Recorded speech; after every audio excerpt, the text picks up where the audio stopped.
अस्सलाम वालेकुम प्यारे तलबा। आज का उन्वान है खाका निगारी, जिसमें हम लिखेंगे वालदा का खाका। खाका किसी भी शख्स की कलमी तस्वीर होता है, यानी आप उसके बारे में इस तरह से लिखेंगे पढ़ने वाले को उसकी एक शक्ल नज़र आ जाए। इसे इंग्लिश में स्केच कहते हैं। वालदा का खाका के लिए हम पहले बनाएंगे जहनी खाका, जिसमें उनका नाम, कद, रंगत, मिजाज साफ, अगर वो जॉब करती हैं तो उनका पेशा बताएंगे। मेरी अम्मी का नाम बसूरा बीबी है। इनका कद तकरीबन 5 फुट है। इनकी रंगत गंदमी है, जिसमें नरमी और मुलायमत दिखाई देती है।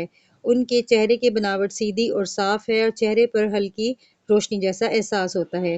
अपनी माँ से मोहब्बत का इजहार हो रहा है। इनकी आंखें लंबी और नाक नाक पतली और सीधी है। इनके होंठ नरम और मुलायम है।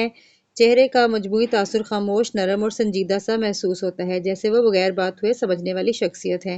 ये देखें कितनी खूबसूरत तस्वीर बनाई है अपनी मामा की। स्केच किया, कलमी तस्वीर भी है और दूसरी तस्वीर भी। आप भी बनाएं। अल्लाह हाफिज़।